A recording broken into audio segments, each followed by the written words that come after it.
আসসালামু আলাইকুম। আজকে আমার আলোচ্য বিষয় হলো benign prostatic hyperplasia or enlarge prostate, যেটা প্রোস্টেট বড় হওয়া বা ইনলার্জ হওয়া বলে। সেই ক্ষেত্রে আমরা প্রোস্টেট নিয়ে আজকে আলোচনা করব।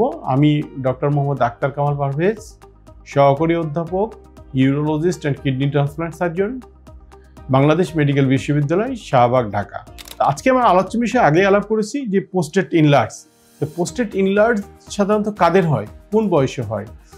যদি আমরা সাধারণত ধরে রাখি 50 বছর বয়সে এটা বড় হতে পারে, অথবা যাদের ফ্যামিলি হিস্ট্রি আছে, বাপ দাদার এই রোগে ভুগছে, সাধারণত তাদের 40 বছর বয়সের পরেই এই প্রোস্টেট ইনলার্জ হতে পারে। এখন প্রোস্টেট ইনলার্জ কি কারণ আছে? সাধারণত হরমোনাল কজের জন্যই প্রোস্টেটটাই ইনলার্জ হয়। আমাদের শরীরে কিছু হরমোন আছে, এই কারণে এই প্রোস্টেটটা ইনলার্জ হয়, সবার ক্ষেত্রে হয় না।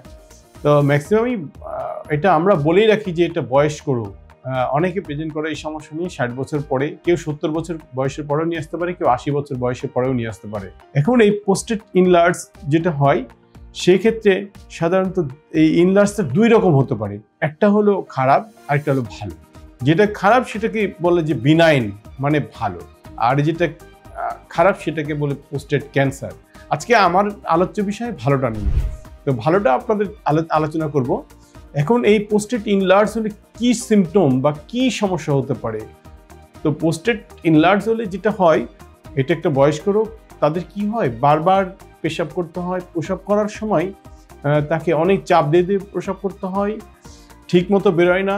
প্রসাব করার আসার পরে আবার মনে হয় আবার যাই, এবং প্রসাব লাগলে পরে দ্রুত বাথরুমে যেতে হচ্ছে করে। আবার রাত্রিবেলায় ঘুম হয় না, বারবার প্রসাব হয়। অনেক সময় জ্বালা যন্ত্রণা হতে পারে।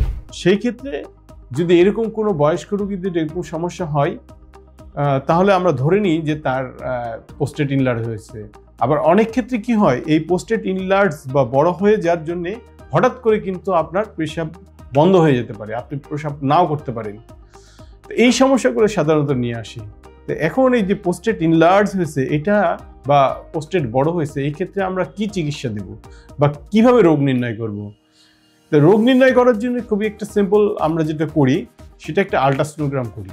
আল্ট্রাসোনোগ্রাম করলেই কিন্তু আমরা এটা ডায়াগনোসিস করতে পারি যে তার প্রোস্টেট গ্ল্যান্ড বা প্রসাবের রাস্তায় যে প্রোস্টেট গ্ল্যান্ড আছে সেটা বড় হয়েছে। তো সেই ক্ষেত্রে আল্ট্রাসোনোগ্রাম করলে দেখা যাচ্ছে যে আল্ট্রাসোনোগ্রাম করলে খুব সুন্দর একটা ভিউ দেয় যে প্রোস্টেট গ্ল্যান্ডটা বড় হয়েছে।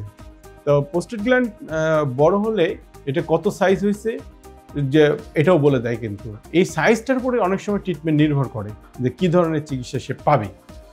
তো এটা একটা করি। আরেকটা করি আমরা যেটা, সেটা আমরা ইউরোফ্লোমেট্রি, যেটা পেশাবের একটা মেশিন আছে, সে মেশিনের ভিতরে সে পেশাব করবে। করার পরে আমরা দেখতে পারি যে সে কত জোরে পেশাব করতেছে না আস্তে পেশাব করছে। এই ইউরোফ্লোমেট্রির উপরেও কিন্তু চিকিৎসা নির্ভর করে।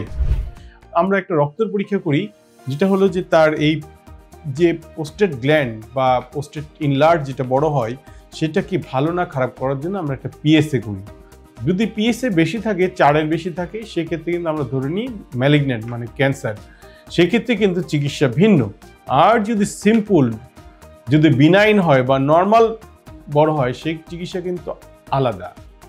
তো সেই ক্ষেত্রে আমরা কি করি, যদি তার কিছু স্কোরিং করি, সিস্টেম করি, যদি আমরা ইউরোফ্লোমেট্রি যেটা বললাম, আল্ট্রাসোনোগ্রাম করে সাইজ দেখি, বা সিমটম তার যে সমস্যা, তার যে সমস্যাগুলো যদি কম থাকে, সেক্ষেত্রে আমরা ওষুধ দিয়ে দিই। ওষুধ দেওয়ার পরে আমরা ফলো আপ করি, যেটা ট্যামসিলোসিন বলে। যদি তার প্রোস্টেট গ্ল্যান্ড, এই যে প্রোস্টেট গ্ল্যান্ডটা যদি 30 নিচে থাকে, 30 গ্রাম বা 30 গ্রামের নিচে থাকলে আমরা সাধারণত একটা ওষুধ দিই।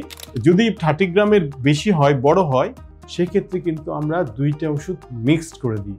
এই ওষুধটা আমরা দিয়ে দিই। এই ক্ষেত্রে রোগী কিন্তু অনেকদিন ভালো থাকে।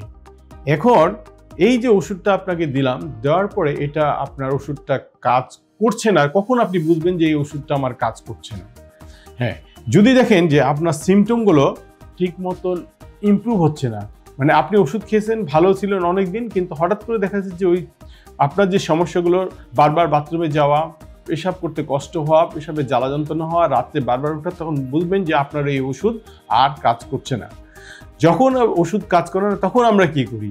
যদি ওষুধ কাজ না করে অথবা পেশাব আটকাই গেছে, সেই ক্ষেত্রে আমরা তখন কি করি, যে আমরা বলি যে আপনার এই ওষুধের কাজ হবে না, আপনাকে সার্জারি করতে হবে। এখন আমরা সার্জারি কিভাবে করি? সার্জারি সাধারণত এন্ডোস্কোপির মাধ্যমে করা হয়, এন্ডোস্কোপি সার্জারি করা হয়।